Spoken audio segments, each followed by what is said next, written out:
Welcome, everybody. Thank you all for coming out on this Friday afternoon. My name is Edward Blessing. I'm the head of user services and the curator of published materials at the South Caroliniana Library. And on behalf of the Caroliniana Library and the University Libraries as a whole, I thank you all for attending this event, whether you're here in person or online on Zoom. We do have a Zoom audience. Before introducing today's audience, today's speaker, I really would like to take a moment to acknowledge the power of curiosity and the role it played in bringing us together today. In many ways, curiosity is the lifeblood of a research university. It's the prime mover. It's the motivating power behind academia. More practically, however, without it, none of us would be here today. You, the audience, it was your curiosity that brought you here. You wanted to know what was up. Another example of curiosity, every time a curious special collections librarian picks up a historic book with a name on it, we ask ourselves two questions. Who was the person who wrote that name and why did they write their name on the book? And as you might suspect, 99 times out of 100, that curious librarian will never know the answer to either of those questions. It's a bit of a rhetorical question. And it's pretty disappointing because we know that these books, these old books that are full of wisdom, sometimes old books are full of wisdom, if they could talk, they would tell us that they have wonderful stories about their journey through space and time.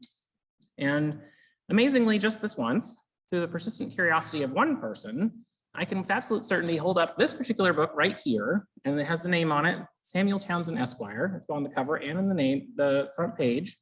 If this book could talk, and well, it can talk because it has a role in a really exciting story. And that person to tell us about that story, that curious person, has traveled all the way from New York City, and that is Claire Bellerjeau. She's going to tell us about her new book, Espionage and Enslavement in the Revolution, the true story of Robert Townsend and Elizabeth, and the role that our volume here at the Caroliniana Library plays in that story. Now, Claire has formerly served as the historian and director of education at Elizabeth's birthplace, the Raynham Home Museum in Oyster Bay, New York. She's been researching the Townsend family for over 17 years and those they enslaved as well. And she curated a year-long exhibit on the Townsend Slave Bible in 2005. In 2015, during a research visit to the New York Historical Society, Claire discovered what may be one of the earliest poems ever written by Jupiter Hammond, America's first published African-American writer. Claire has developed educational programs. She continues to develop educational programs on the subject of slavery in New York and the American Revolution on Long Island. And she's now creating a new curriculum that will share Robert and Elizabeth's story using primary documents for her research. We at the Caroliniana really hope that this volume from our collection and perhaps other items as of yet undiscovered will be included in that curriculum. So please join me in giving Claire a warm welcome to the University of South Carolina.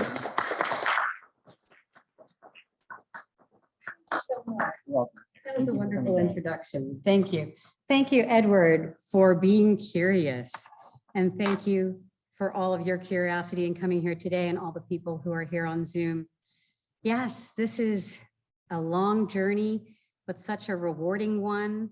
And to be able to be here with you today and to tell you about a new founding figure. We talk a lot about founding fathers. Can we get some women in there and call them founding figures? And what if it was a woman of color? What if we could tell the story of America's founding and include people of color who were certainly there and what were their experiences? And so this program is going to do that through the eyes of a woman whose name was Elizabeth and whose nickname was Liss. And as you look at this image of what she may have looked like, just acknowledge that she never got her portrait painted. As an enslaved person, that was not going to happen for her. But in my passion for telling this story, I commissioned an artist just a few years ago to make an image for me because I really needed to have a face. And so while this isn't Elizabeth specifically, it is an image that we can look to. So how can we understand Elizabeth's life? We could have a portrait painted of what she might have looked like. We can also think about what was her state? What was her life on Long Island when she was born? And so that's where we're going to start. She was born around the year 1763. And from the moment of her birth, she was enslaved. That was the state of legal slavery in the 13 colonies. A woman would have a child, that child would immediately be owned by her enslaver. And her enslavers were a family named Townsend. So what are the chances I would discover a new founding figure and she would already have a birthplace museum? That worked. You'll see the drawing on the left. We're lucky to have a pencil sketch of that building in around 1820 because the building itself became Victorianized and looked very different until 1950 when the town of Oyster Bay, which is this town where the building is, bought this Victorian looking building and completely changed it to have its colonial front back on it. And they were using that sketch when they did that. And so this was where her life began, but just kind of knowing the building isn't enough. We have to think about what was life like for enslaved people during that time on Long Island. A lot of times, all the talk of slavery is here in the South. And talk of Northern slavery is really never brought up, especially in schools, but slavery was legal in every one of the 13 colonies. And if you draw a line at Maryland and think only of the Northern colonies, New York was actually the epicenter of slavery in the North and had proportionally much more slavery than New England. So in 1770, you could have added up all the slavery in New England, New York still had more. And it wasn't just about geography or acreage. Pennsylvania had almost a quarter fewer slaves than New York. But New York was not founded on religion. New York was founded on business when it was New Netherlands and New Amsterdam. And so even if you look at the bottom of the 13 colonies, the colony of Georgia, in 1770, New York had more slavery than Georgia. Now, decades before Liss was born, there was a new law in the colony of New York. In 1730, it was mandated every town and village would have a town-appointed, town-paid slave whipper. Every town in New York colony had a whipping post like the one you see on the slide.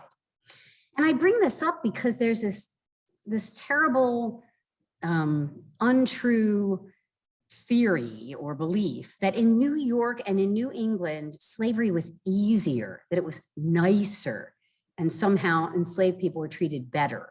But just this law is proof that that's not true.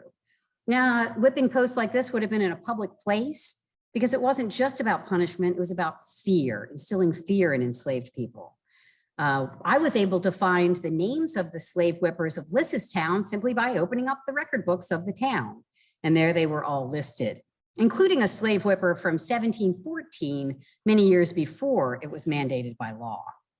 So this is sort of our earliest evidence of the harshness of slavery where Liss was from, but I found some much later as well. This is a blacksmith's ledger book. So Edward, if you have any blacksmith's ledger books, I really hope you will read them carefully. This blacksmith in Oyster Bay was paid in 1802 to collar and shackle an enslaved person. The record reads, putting a band and bolt on a black and 3 wearing irons and 1 ring. The man who paid the blacksmith is actually better known for having housed overnight George Washington when he came to Long Island in 1790. That man was named Thomas Youngs, and his house has a big plaque, Washington slept here. Yes, and in 1802, he paid to shackle one of his slaves. Later in the same blacksmith's book is an even worse record. This is actually mentioning a torture that was done to an enslaved person, strapped for a welt to a wagon tire. This is something that goes back to medieval times and is called breaking on the wheel, to affix a person to a wagon wheel and beat them. And this would have again been done in the public square. And this is a record from 1808 in Oyster Bay, her town. So, you know, we can now begin to really get a handle on the harshness of slavery, even up in New York, even on Long Island. We can also now read a lot of runaway slave ads. They're all over the papers of New York at that time. Every edition would have had multiple runaway slave ads. And I chose this one because it's Oyster Bay, and that was where she was living at that time. This man, Isaac, has chosen to pass himself as free in this ad. He is claiming freedom for himself And he's giving himself a last name, Johnston, which his enslaver who's trying to recapture him doesn't allow him. It says that he's very ragged. His coat is light and patched with different colors. This gives us an indication of the kind of clothing that enslaved people were given to wear, hand-me-down clothing that was very ragged and patched. And you can use the single outfit of clothing as a way of recapturing this man because he only owns one set of clothes. That's the one he's escaped in. That's the one he has to wear all the time. And so there's so much information to understand the state of enslaved people through these runaway slave ads, but also through for sale ads, which are also throughout the New York newspapers of the time. The top ad here, a few healthy young Negro slaves to be sold very cheap, by Jacob Townsend Jr. This is describing the man who was Liss's enslaver's brother. His house was right next door to that house you saw the image of that's now a museum. He had a store in Lower Manhattan and sold mostly housewares, household goods, and foods. But if he had a few slaves to sell, he would sell them right alongside his other goods in his store. And this is just to explain to people who aren't used to thinking about Northern slavery that it wasn't always about a big auction block in the North on Long Island. There were auctions in Lower Manhattan for slaves, but it was also just about selling them within other venues. Now, the one at the bottom mentions a strong, healthy Negro wench accustomed to housework.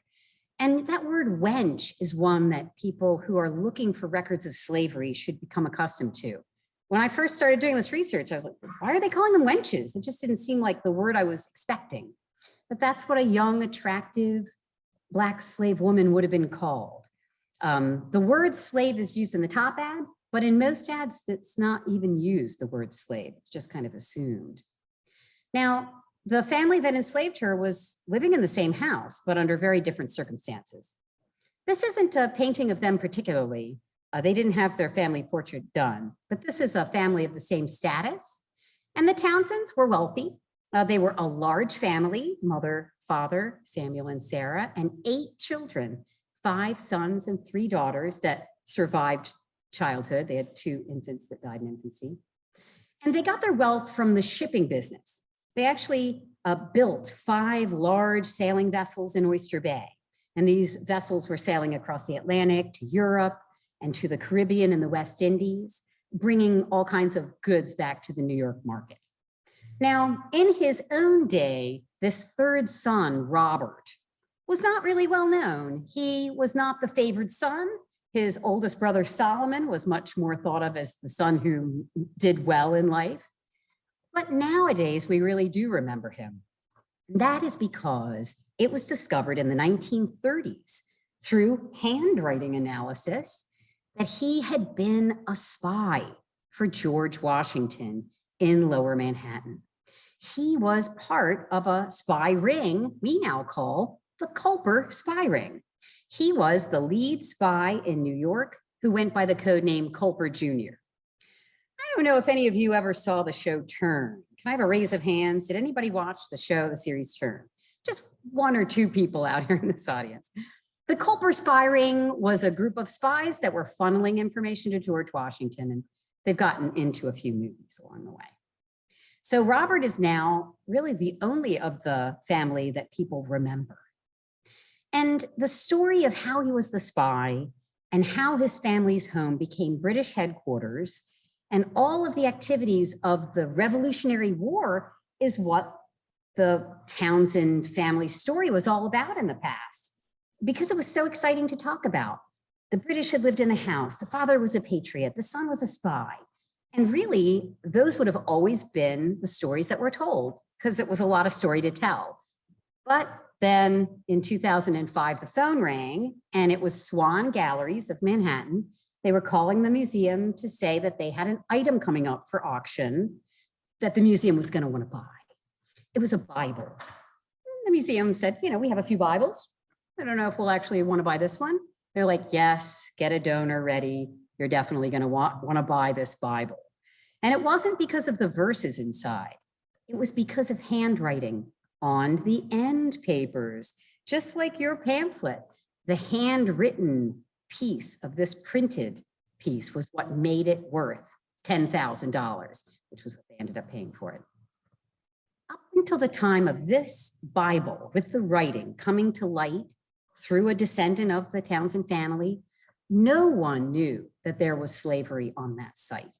In fact, nobody was talking about any slavery on Long Island, or really any slavery in New York. We were just going for those other storylines. But these were people's names, and there were a lot of them. People like Jeffrey, Catherine, Lily, Harry, Susanna, Susan, Rachel, Violet, Hannah, another Susanna, Marianne, Jane, and Gabriel. Many of these people's entire lives are only known because of this single instance of their name being written in this book. For many of them, there is no other record of their life.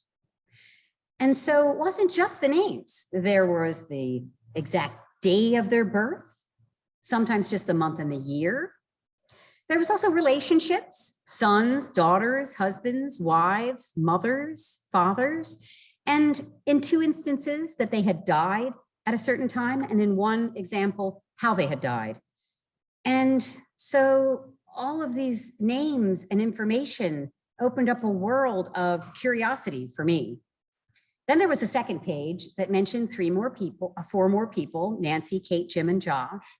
The center of this page really confirmed that these were the slaves of Samuel Townsend of Oyster Bay, Long Island, New York. And then the bottom of the page had a really tragic story about how a married couple, Jane and Gabriel, were given as a wedding present to their oldest son when he got married at the end of the war. The bride's side gave a clock, and the clock is still in the living room of the house. And so when that husband and wife, Jane and Gabriel, had 7 children, they were also the sons. So it was the gift that kept giving. And so when they acquired this Bible, I got so curious about it that I had a year-long exhibit. And as part of that exhibit on this newly discovered topic of slavery at this site, I reached out to other institutions to find out what evidences they had of slavery there. And I found many other instances, other people, John, William, Jacob, Priscilla, her son Amos, who took the last name Burling, and then 2 people whose records were distinct. They weren't those other folks, but the records didn't have a name. So I call them the unnamed child and the unnamed man. But of all of these people, there was a standout record, all these stories of this woman, Elizabeth, whose nickname was Liss.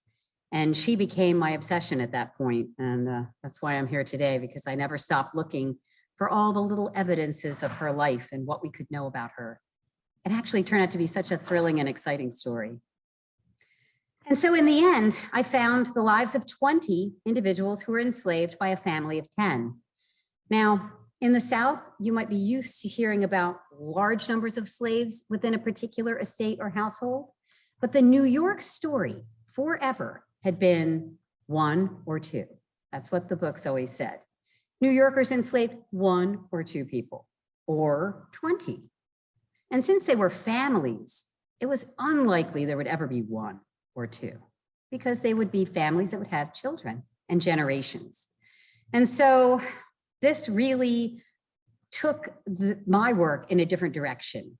And it found its way into the story of the revolution itself. The story of the revolution in this family really kicks into high gear in 1775, when Liss's enslaver, Samuel Townsend, joined the New York Congress, called the New York Provincial Congress. We all know about the Continental Congress in Philadelphia. Each colony had their own satellite group.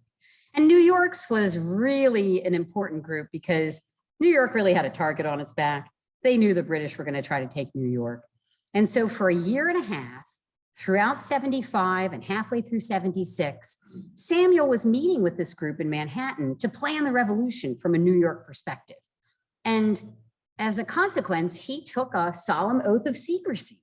So his son is the one we remember as the spy, but he was sneaking around quite a bit. And that's because most New Yorkers were on the other side.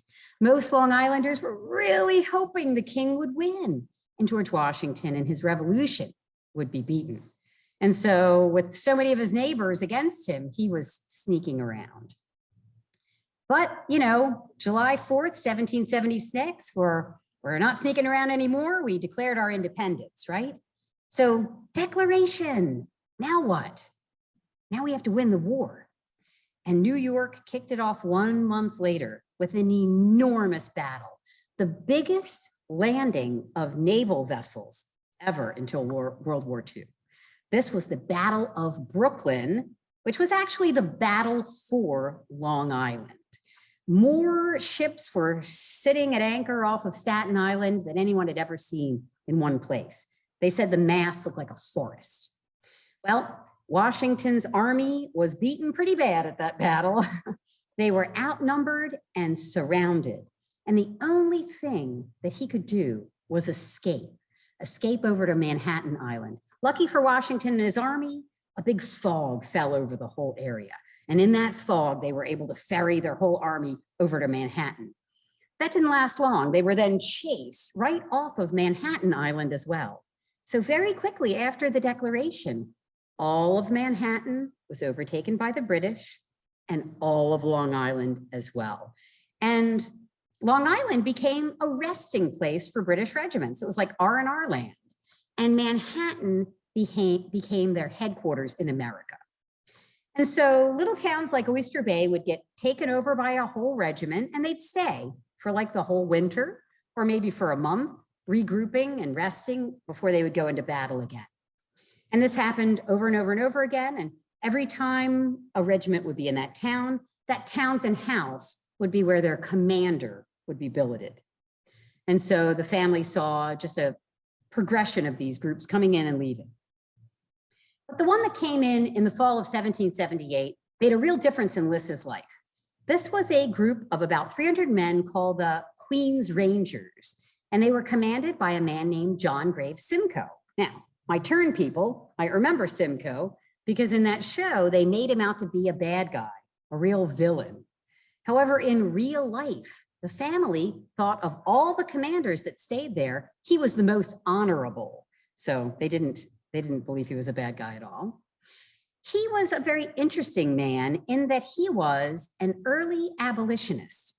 Even though it was legal both in England and in the American colonies, and at that time also in Canada, he believed it was morally wrong.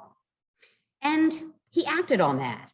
He actually asked the British Army to allow him to raise a regiment of escaped American slaves and lead them into battle, but the British Army didn't let him do that. Later on, he did fight, though, alongside a group called the Black Brigade, escaped slaves that had banded together in New Jersey.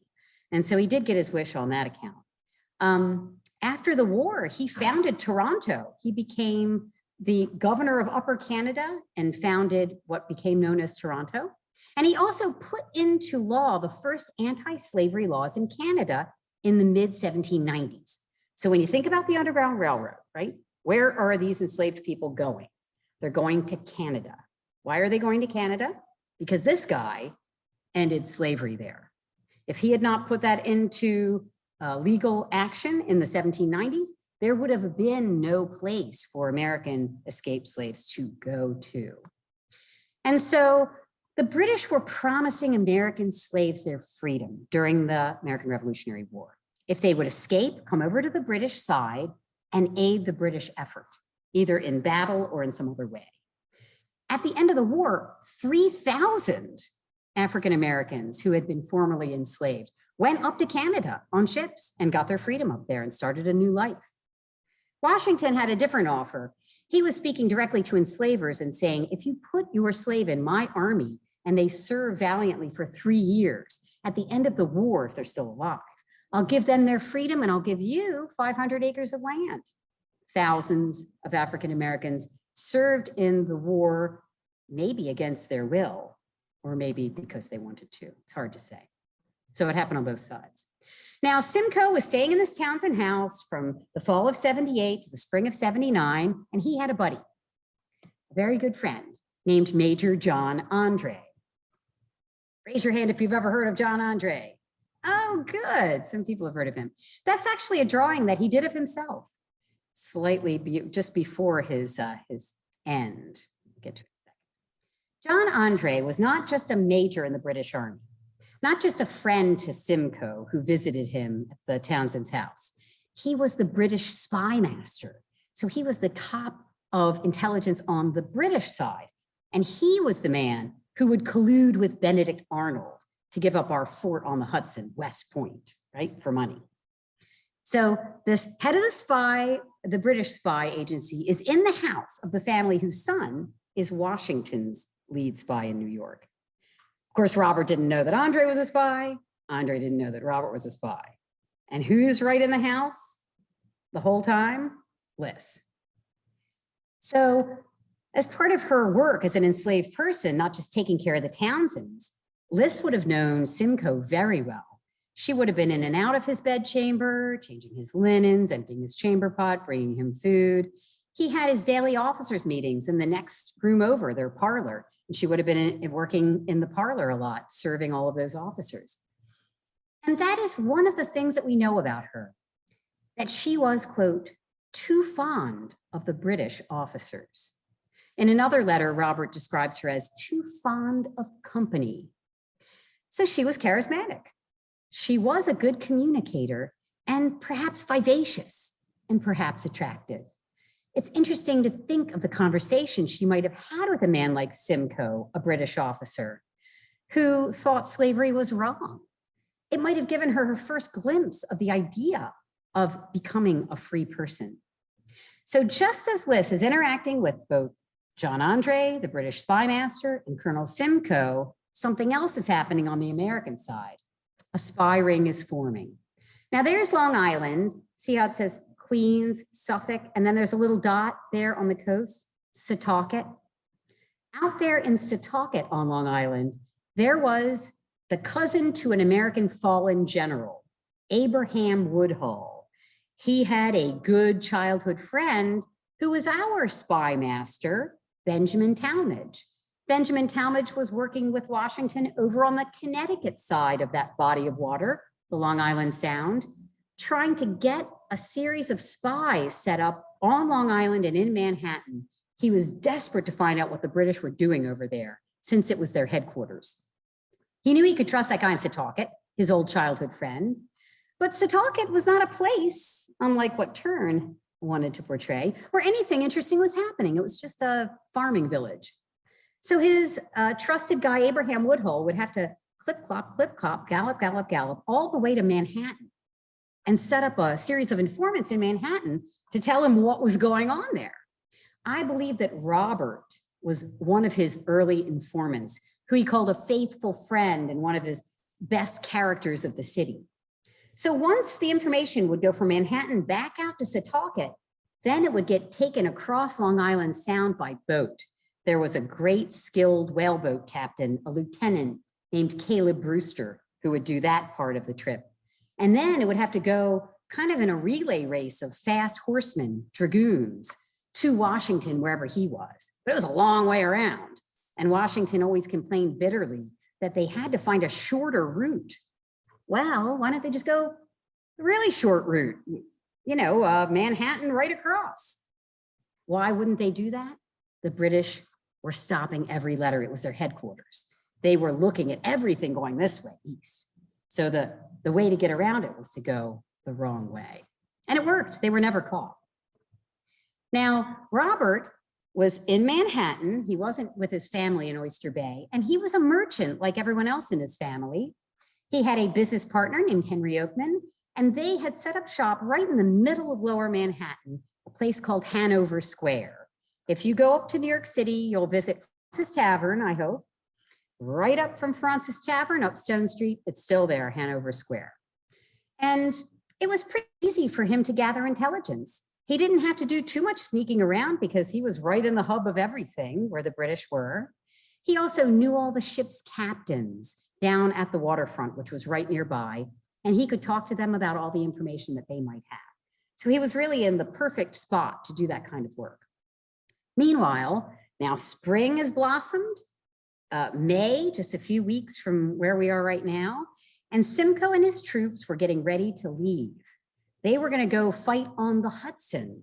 They were going to be part of the takeover of Stony and Verplank's Point, and Simcoe helped Liss escape with them. Amazing to think about the kind of bravery it would take for Liss to essentially risk her life or harsh punishment to escape with the Queen's Rangers.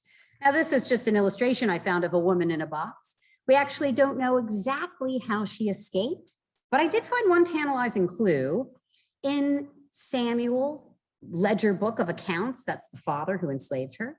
He sold to Simcoe in the days before Simcoe left 2 big hinges, like door hinges, and a whole pile full of nails. So what was Simcoe doing with those hinges and nails? In my imagination, I always imagine he's building a little place for her to hide. He had 3 wagons in his company of soldiers. So maybe she was hidden inside one of those wagons in a box. I don't know, but she did escape. And we do have a really great evidence of her escape itself through the son, Robert. He wrote a letter to his father, Samuel, 8 days after Liss escaped. Now, if the museum owned this letter, why didn't they know about Liss before this? Believe it or not, for decades, they believed that this letter was talking about a cow that the British had stolen. No, not a cow. Robert writes to his father that the Queen's Rangers are now beyond Kingsbridge. So they've traveled beyond the upper tip of Manhattan. And he says if he sees any of the officers, he'll ask them about Liss. And then he says to his father, though I think there's no probability of your getting her again, believe you should reckon her amongst your other dead losses. Write off her value. You're never getting her back. And in fact, Samuel never put a runaway slave ad in the paper for Liss. And whether that was because he believed his son or because there was something else going on, I'm going to let you readers decide that. When you read my book, which I hope you will, you'll see that there's a couple of ways we can look at this escape. Was Liss embedded into the British Army to inform the American side, or was she truly escaping for her own reasons? At the end of this letter, Robert actually particularly mentions Simcoe and says, I'm surprised that Colonel Simcoe would permit her to go. He certainly must have known it when they left Oyster Bay. So it's a curious letter that kind of goes back and forth in a couple of directions. Now, Liss did not stay with the Queen's Rangers. They actually came back to the Townsend house 3 months later without her and stayed there again. We do find out from later letters about her life that she was re-enslaved in Manhattan by a British officer. Now, we find out the names of a lot of people in this story, but never that British officer. And I think that Robert does not give his name on purpose. I think he might have been a high-ranking British officer. And I think that Robert did not want to reveal his connection to that person. So she was then enslaved in New York City for the remainder of the war from 79 to 83. And Robert now took over as lead spy in New York. That spy out in Setauket kept getting stopped by the British going back and forth. So he refused to make the trip, convinced Robert to be lead spy, and then sent a courier to go pick up Robert's spy letters. And here's where we get into some pretty amazing stuff, like invisible ink. Yeah, they had that. The British actually had 2 kinds of invisible ink, but we couldn't use their invisible ink. We needed our own. And who invented our invisible ink? John Jay's brother. Yep, James Jay. It had 2 liquid parts. One liquid would completely vanish on clean white paper. The other liquid would make it reappear on the other side. And they also had a code. If you look on that list of words, our spymaster Talmadge got a dictionary, wrote out 700 important words and assigned them each a number. And so then the spies could use the number in the letter instead of the word itself. They called that their dictionary. So this is how we come to the story of 355. 355, which you might have even seen the Jessica Chastain movie called The 355 that came out last year. Anybody hear about that movie? It's referring to this part of the Culper Code. That meant lady. Now, I have collected as many of these Culper spy letters as can be found still existing. I found over 190 of them and arranged them in sequence. One of them mentions 355. And it wasn't Robert, it was the other guy, Abraham Woodhull, Culper Sr. Now, you're not really supposed to write about your fellow spies in your spy letter, so it doesn't surprise me that they didn't write more about 355, but they do give us some interesting hints as to who she might be. She's in New York. It's someone that Abraham Woodhull, the Setauket guy, has only recently become acquainted with. And she has some special ability, an ability to outwit them all. Now, people have thrown up many theories over the years about who is 355. They almost always pick an aristocratic, wealthy white woman. But I want you to think about Liss. She had just entered the city right when Robert needed to come up with his own network of informants. If she was enslaved by a high-ranking officer, he was actually volunteering for the British Army, doing things like standing guard outside British headquarters with a homemade red coat on. She could have very easily talked with him if he was outside and she was inside. And she had a way of outwitting them by being an enslaved Black woman. She was virtually invisible. They were not even cognating her as a human being. She was passing through rooms, overhearing things possibly, and no one was the wiser. So I'll never be able to prove she's 355, probably ever, but I would like to put her up at the top of the list. I think it's plausible. And I think it does us good as Americans to make room for people of color in our founding story as much as humanly possible. Now, Robert told his father that there was no hope of finding her and that he should write off Liss, that she'd never be caught again. But he had contact with her during the time he was a spy. In his own ledger books, I find that he bought her a few things and made a note of it. In the top record, he's buying her horehound tea, which was a tea for a cough. And the bottom record, he's buying her a thimble and thread. So he may have told his dad that she'd never be found, but he had already found her. Now we come to the mid-war 1780 Benedict Arnold treason plot. There's not enough time to really explain it, so I hope you all know that Benedict Arnold was going to agree to give up the fort at West Point on the Hudson for money to the British. If they had controlled the Hudson River, they could have split the colonies in two and perhaps won the war. Lucky for our side, André was caught in the woods with documents in his boot about West Point Fort. Washington captured André, found him guilty of being a spy, and put him to death by hanging. That was a punishment on both sides for being a spy. But Benedict Arnold got tipped off. He managed to get away. He went down to Manhattan, became a British general, and started rounding up spies. He rounded up 40 suspected American spies in Lower Manhattan, a lot of whom were known to Robert. And so for fear of his life, Robert fled the city at that point and didn't come back for about 3 months. So that central highlighting circle, that was where Hanover Square was, where he had his shop originally. And the far on the edge there, highlighted circle, that's where he moved his shop, Peck Slip, when he came back to town. Peck Slip is by South Street Seaport, if you ever go to Manhattan. And so he was going to stay out of the way after he came back and actually refused to write any more invisible ink letters to Washington. He would just meet with Abraham Woodhull and audibly give his reports. He was so fearful of being caught by Benedict Arnold. And then we had the surrender at Yorktown. And the following year in 1782, a lot of the British were already headed out of New York, including Liss's enslaver. She actually was afraid that he was going to take her out of the place she had always lived, New York, perhaps to the wilds of Canada, and she did not want to go. So just as she had shown agency to escape, she showed agency again in coming to Robert at Peck Slip and asking him to repurchase her. Imagine, will you repurchase me? Because I don't want to leave New York. Also, she was about 3 months pregnant at the time. So Robert had already begun to not be in favor of slavery himself. He didn't enslave a person to keep house for him in this apartment that he had with his brother and cousin. He had hired a white woman named Polly Banvard to be his housekeeper. But he did repurchase Liss. He brought her into this household. and he repaid his father for her value, 70 pounds. And then he wrote his final spy letter, and he walked it up to Westchester personally, probably rode a horse, and handed it to Benjamin Talmadge and said, I'm done. That's it. Spy no more. For me, the war is over. And as I said, Liss was pregnant. 6 months later, at his Peckslip apartment, she gave birth to a son named Harry. And Robert describes Harry with a word that is considered offensive today, mulatto, but it means mixed race.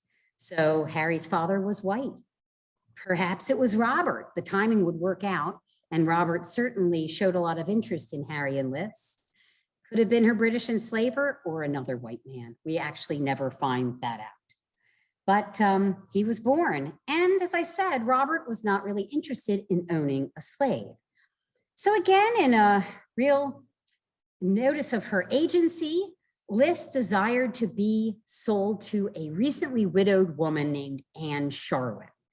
Robert knew Anne, Liss knew Anne. Anne wanted to buy Liss and Harry, and Robert brokered the deal with a catch. Said, okay, I will sell you Liss and Harry, but you must agree that if you ever want to leave New York or ever want to sell them, you'll come to me first, and I will get first opportunity to buy them back for the same price. And he believed that that was their agreement. But of course, in real life, things never work out that way.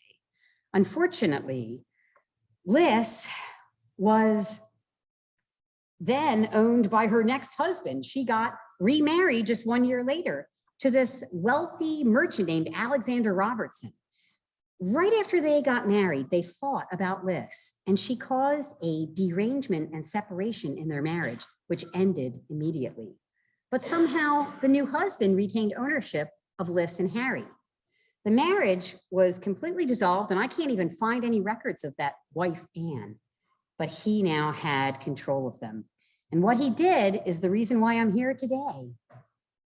Out of spite or greed, he sold Liss south to Charleston without baby Harry, who was about 2 years old at the time. So now Liss is transported to your neighborhood.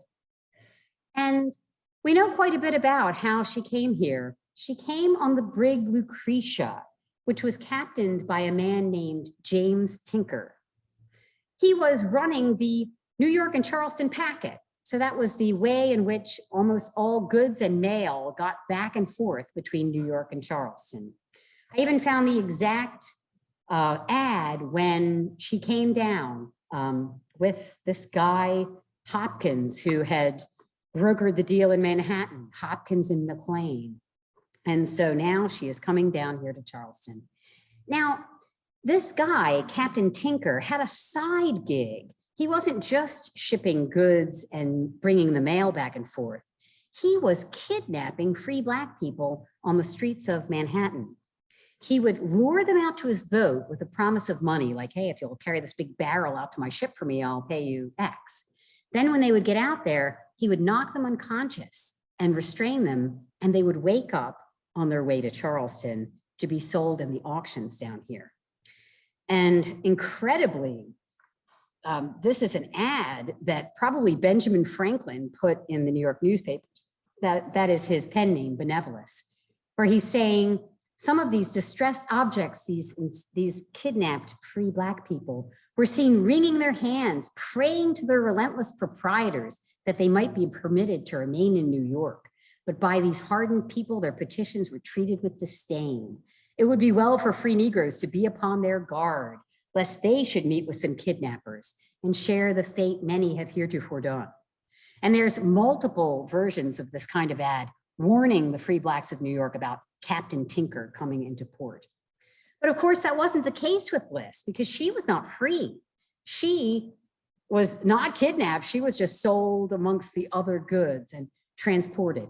And when this happened, Robert had no idea that she had been sold south. He was too busy joining a New York anti-slavery group, the New York Manumission Society. Unbelievably, the very day when they had their first meeting in New York was the same day that Liss arrived in the harbor of Charleston aboard the Lucretia. Just a coincidence that those things happened on the same day. The second meeting, Robert joined. Some other notables in the group, John Jay was the president of the group. He also enslaved people, but he believed in the abolitionist cause. Alexander Hamilton, that you may have heard of, he was part of the group. And if you liked the musical Hamilton, or you like hearing about spies, you might recognize Hercules Mulligan, who was also part of the group. Now, this group of leading New Yorkers thought they would be able to end slavery by law immediately, and that's what they tried to do, but they couldn't get the votes. So they actually weren't able to end slavery.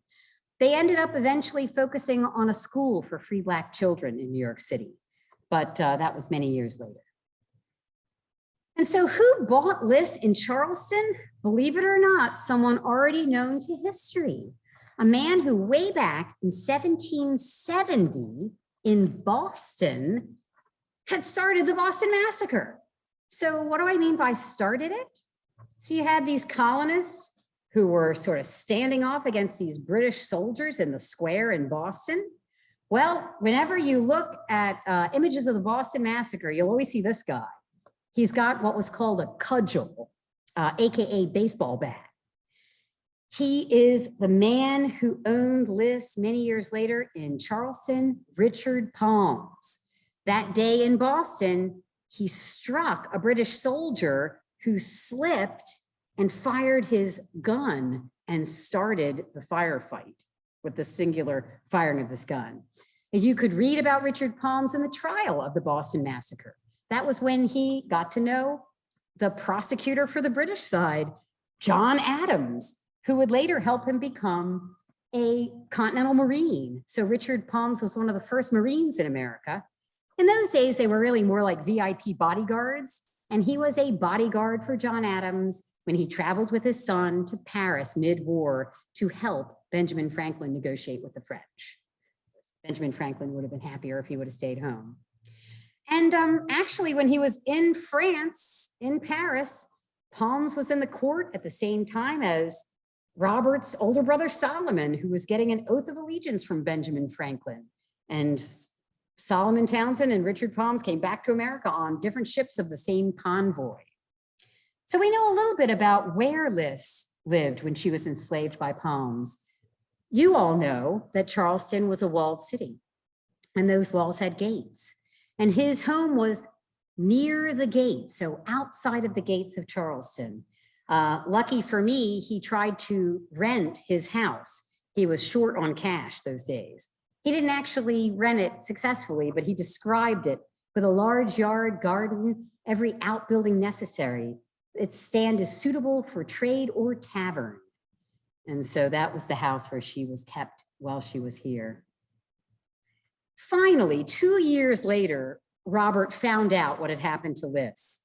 And, you know, it's incredible how he must have interrogated Alexander Robertson, because all this vast amount of names and information comes from that interrogation of Alexander Robertson. He physically stole Harry out of this guy's house. Harry was now 4, and just took him in his arms, left, and brought young Harry back to Oyster Bay to his parents' house. Now, Harry could not be freed. He was too young. You had to be at least 21 years of age to be freed at that time. So Harry was then enslaved with the other Townsend slaves until he got to be older. And Robert wrote to 2 men in Charleston who he knew were against slavery to help get Liss back. These were men who were both anti-slavery and who did business with his older brother Solomon, who was in the iron business. They sold iron anchors in their businesses. And their names were Richard Lushington. Luckily, I have an image of him that you see on the left, and John Kirk Jr. Now, the Townsends of Oyster Bay weren't Quakers, even though they're called that in a lot of books and movies. But these 2 guys were Quakers, and they were down here in Charleston. Richard Lushington had been a captain in the Revolutionary War down here, commanding a company of mostly Jewish businessmen of Charleston called the Jew Company. So anybody wants to do a paper on that, it'd be real interesting. Richard Lushington was known to the Manumission Society because the year before, when Liss was down here enslaved, 1786, he had encountered a free Black man who had been kidnapped by Captain Tinker. An amazing story, which could be its own movie. like 12 Years a Slave, but much earlier. So this guy, George Morris, had been born free in Pennsylvania, had moved to New York to be a dancer, a dance studio on Broadway, believe it or not, had gotten tricked into going onto Tinker's ship, kidnapped, and was on the auction block in Charleston when he spotted visually a Quaker man. He knew what Quakers looked like. He was from Pennsylvania. That was Richard Lushington. He called out to him and said, "Help me. I'm a free person. My certificate of freedom is in New York. You've got to help me." And Lushington wrote to John Jay about that story. Now, if you look at that circle on the envelope, guess who brought up the mail? Captain Tinker. Inside that envelope was a story of his own bad behavior, but of course he didn't know that. And that story of George Morris's kidnapping got into the New York papers and then spread all over New England. So Robert knew about Lushington from that and knew that Lushington was his brother's business connection. And so it seemed like a good idea to, make this connection that Lushington would certainly help him. But Lushington's business partner was a guy named John Kirk Jr. John Kirk Jr. had a little bit of a problem with the Townsends because back in 1776, right after we had lost Long Island, Samuel Townsend, Robert's father, and John Kirk Sr. had been arrested by the British on the same day in Oyster Bay. Both of them were being dragged out of town to be taken to the British prison ships. But Samuel got bribed out by his wealthy in-law, galloped up, caught up with the British, gave him 2,000 pounds money, and they let Samuel go back home. He had to sign an oath of allegiance, but he was free. John Kirk Sr. went out to the British prison ship, the Jersey, caught smallpox, was released and sent home, gave it to his wife, John Kirk Jr.'s mother, and she died of smallpox. So his own mother had died in this incident, and a baby that was in the house too. So John Kirk Jr. wasn't too happy with that, and he cited his Quaker faith and said he would not help repurchase Liss from Palms. Hey, I'm a Quaker. I don't believe in purchasing slaves. I think that Lushington wasn't so against the idea because he did help later on, but because of John Kirk Jr.'s refusal, Robert gets his letter back. No, we won't help you. So now what is he going to do? Well, he wrote to another person, the man on the right there in the blue coat, Adam Gilchrist. Later on, you can go over to the case and see some letters that you have there of Adam Gilchrist and his beautiful signature. He wasn't just a business man who knew the Townsends. He was a family friend from New York. And he said, yes, I will help you. I will cheerfully do this for you. He had a sloop named the Julia, and he was sending goods back and forth. So something else happened while Liss was down south. Robert's group, the New York Manumission Society, did manage to pass a law that forbade slaves crossing the state line of New York. No more importation of slaves. That meant that while Liss was down here, it became illegal for her to go back to New York. But I think they did it anyway. I think that they smuggled her back. So now we're coming up to your piece. The New York Manumission Society on May 17th, 1787, right when Liss is going to be smuggled back up north, had a meeting. Who was at that meeting? A Reverend Thomas Clarkson and Robert Townsend. And they were handing out some pamphlets, which you can have a look at over there, called An Essay on the Impolicy of the African Slave Trade. And so if you were wondering, how could Samuel Townsend's signature possibly be on that pamphlet? Well, they had this meeting, and it says the pamphlets published by Thomas Clarkson, who was there that day, and purchased by the society have been distributed to the membership. And so Robert got that piece, he held it in his hand, and he gave it to his father. Now, his father needed this pamphlet, right?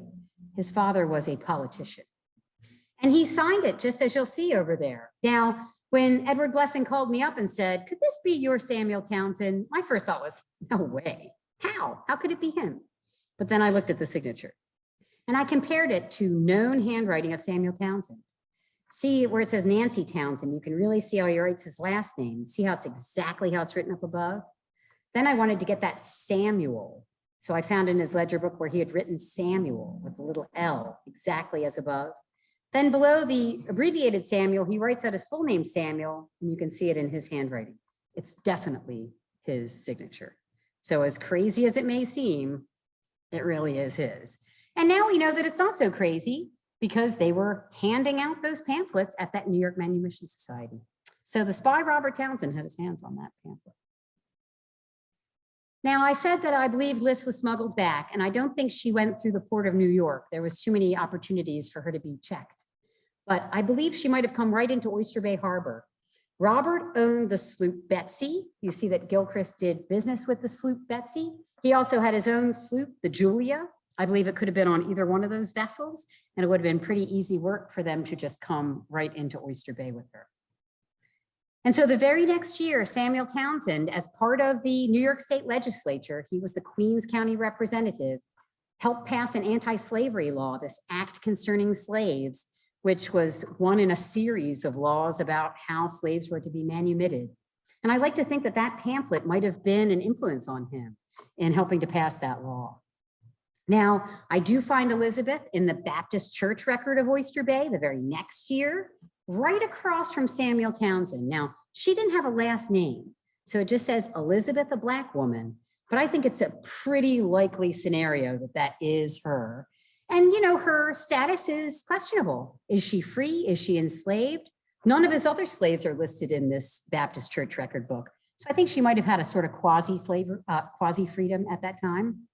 And then in the 1790 census, our first census in America, I believe I found her listed as Free Elizabeth, working in a very fine household, the mansion of a man named David Richard Floyd Jones.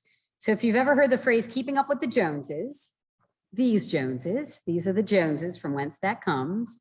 You'll really have to read the book to get all the crazy red threads of why I think that's her, but I hope you will. And this is the mansion, Fort Neck House, where she would have been working as a paid servant. A pretty grand house. It was built in 1770. That's now in a town called Massapequa on Long Island. And they even did a little drawing of the front room that I found. So she could have been doing childcare, cooking, housekeeping. It's not clear. They had both enslaved and free Black people in this big mansion working. And there's even photography of it. It burned in the 50s, but not before the WPA got in there and took some really beautiful photographs of the place. Now it's a strip mall, you know, what else is new?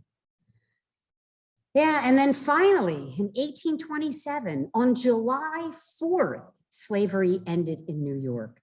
So for New Yorkers, we have to reimagine what July 4th means to us. It had been 201 years of slavery in New York. And so how do we populate our imagination and our founding of America with a new founding figure? Can we put a woman of color in that story who represents the 16% of the New York population who were Black enslaved people? How can we do that when their faces don't appear in our paintings, when they didn't have the opportunity to write their own documents and could only be written in other people's handwriting? I think it's our duty to do so. And I hope that this talk has inspired you to help Liss get this status as a founding figure. I believe it's about time. And that's why I've written this book, Espionage and Enslavement in the Revolution. It really helps take her story and anchor it in existing stories of other famous founding figures so that hopefully we can connect the dots as a country and have people of color in our founding story. And so you can connect with me today, and I hope you will. I hope our folks online have been thinking up some good questions for me on the chat.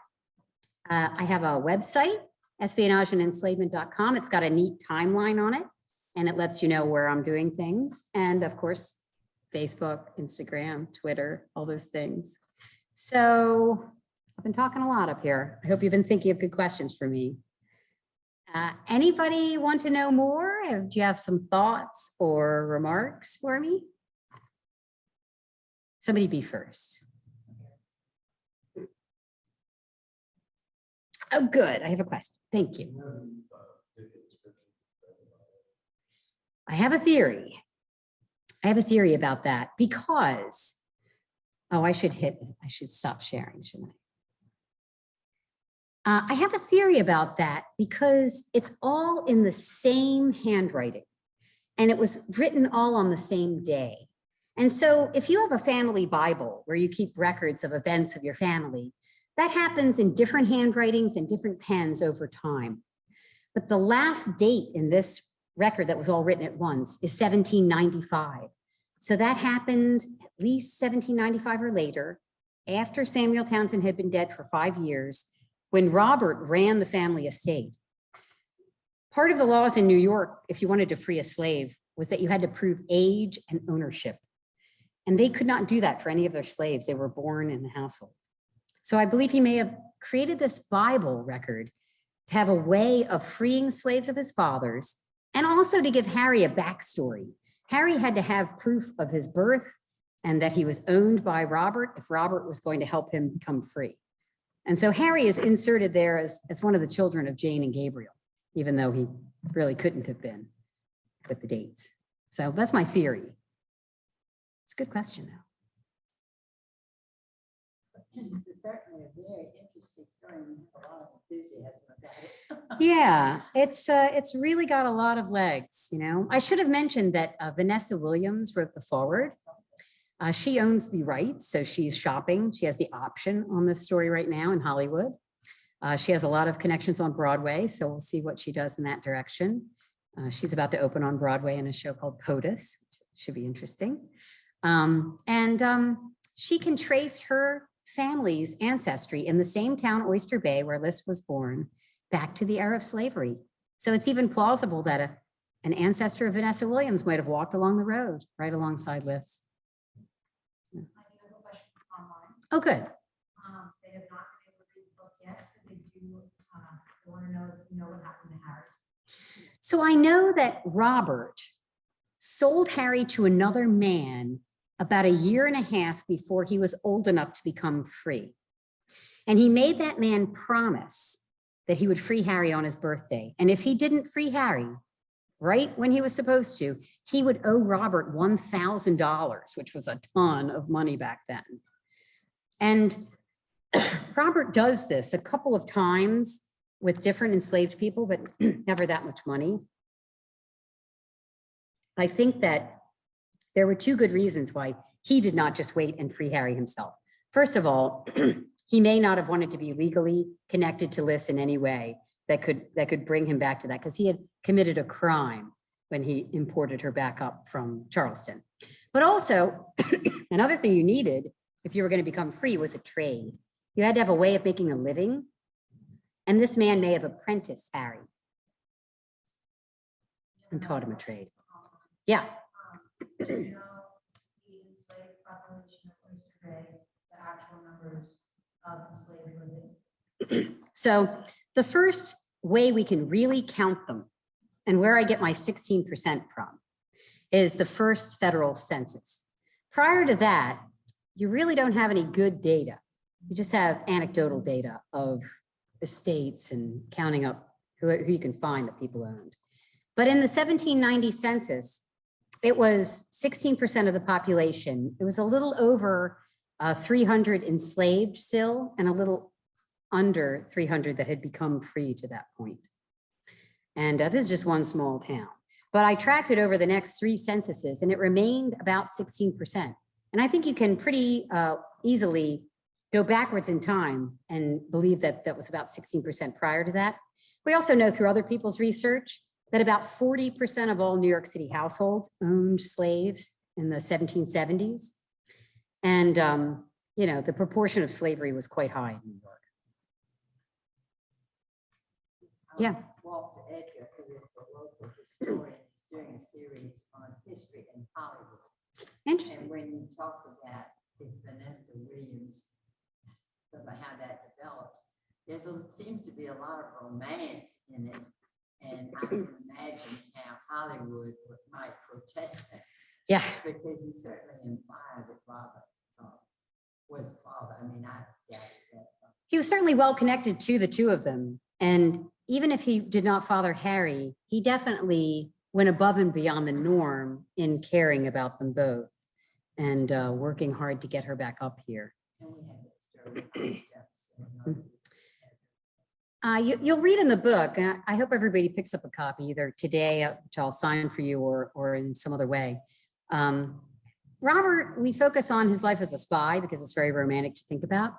But in his later years, he was quite tortured by the fact that his group did not end slavery and that Liss did not have a good outcome. I'm sure he felt incredibly guilty that while he was running around collecting bad debts after the war, without him even knowing, she had been sold south and he had joined this anti-slavery group. And here's this person who he should have really been safeguarding. And she was in this terrible situation. And he did work to get her back up, but he could never truly end slavery in the way that he wished. What he ended up doing right after he wrote that slave Bible, his father owned about 350 acres of land, which they cultivated and had a lot of livestock. And the enslaved people of his estate that he was now running for his father were part of all that agricultural work. And he just decided to sell it all. He sold it all off and sold all the animals, all the land, and just didn't want to be part of it. But it is difficult. I mean, when economic situations are so interweaved with society, even if you morally want to end them, it's going to be painful and people are going to not agree. What was it? Do you remember? Well, I'm just fascinated by these abolition, the people in the abolition movement that were, wanted to end slavery, who still had slaves. Yeah. I just want, is it because there weren't the people that, did they feel responsible for these people that I mean, there's always their backpedaling efforts, right? Like John Jay, he was the president of the New York Manumission Society, Yeah. and he enslaved people, but he was going to free them when he was ready for them to be free. And in a really brutal example, he went to Paris on a business trip, a political trip, with his wife, and they had their enslaved people with them, their help. And a woman of his household who he enslaved escaped, and the Parisian police imprisoned her. And she was in a very bad prison in Paris. And his wife insisted that he go and get her out of there. And he wouldn't. He was going to teach her a lesson. She died. She died in the prison. And boy, he never heard, that was just a terrible, terrible situation. But I would like to put out here to the audience another way of thinking about this, a way which does not equate. So I'm not saying that one equates to the other, but a way of thinking about it. I am an environmentalist. I care deeply about the fact that we must fix the environment. I believe in climate change, and I'm a vegan, and I think it's terrible. And I rented a gasoline-powered car and drove here in it. Why did I do that? Why did I get in a gasoline-powered car if I feel so deeply about the environment? Because it's hard, right? It's hard. So how can people own slaves who believe slavery is wrong? They were brought up in this belief system. They inherited slaves from their parents. It was not something he was proud of. And I think that it, in many ways, depressed him. So his generation was beginning to dig out from underneath that, some of them, but not his older brother. His older brother thought that slavery was great and enslaved many more people than his father did in his businesses. I mean, just to give you another example of how difficult slavery was for families. There's a person named Gabriel, who we read about, Gabriel and Jane, who were given as the wedding present. Gabriel became free in the 1790s and was actually hired by his former enslaver, Solomon, the older brother, to work in his anchor shop in New York City. And they were given as part of his salary, a room to live in the cellar of the anchor shop in Manhattan. So Jane and the children were allowed to come out from Oyster Bay and live in the cellar in Lower Manhattan. But Jane was not freed, and none of the children were free. They weren't old enough. So Jane was still enslaved by Solomon, even though her husband Gabriel was free, and all their children were still enslaved. So Harry and Liss were reunited for a period before she went to work at that house, but he wasn't going to be let go. He was not old enough. So you couldn't be over 50. If you were over 50, you could not be freed by law. You were too old. You couldn't have any disability or be ill in any way. You would not be freed. You had to be over 21, and then after 1799 in New York, you had to be 25 if you were a woman or 28 if you were a man to be old enough to be freed. And then you also had to prove to these overseers of the poor that you had a way of making a self-sufficient living, not just some money, but enough to be completely self-sufficient. And if you didn't check off all those boxes, they could say no. So, yeah. Do you have any idea if any Native Americans were enslaved in New York during this time? Absolutely, yes, yes, yes. There's a really interesting example. If you remember, I talked about the man Youngs who collared the slave in the blacksmith's record. I just a week ago found a receipt of his purchasing 2 ads in Greenleaf's newspaper in New York for a runaway Negro, right? So now I've got access to old newspapers. So then I went and found the newspaper ad. Well, even though he had described the ad as for a Negro, when I read the ad itself in the newspaper, it was for a Native American, an indentured Native American boy. So those terms, Black and Native and Indian, got intertwined and mixed a lot. And these groups intermarried. The Native Americans were one of the only safe places for a runaway slave who was Black to go. They could either go into the wild or find a place in a community of Native Americans. And that's why the Shinnecock Indians on the end of Long Island are both African-American looking and Native American looking, because their community is mixed. And so when I found that record in the paper, that person's name was Noah Hamer, who was running away, described as Indian. And I had been following a whole, what I thought was a free Black family named Hamer. And now I know that they were at least in part Native American. Yeah, it's a mixed bag. Thank you so much. Please join me in thanking you. Thank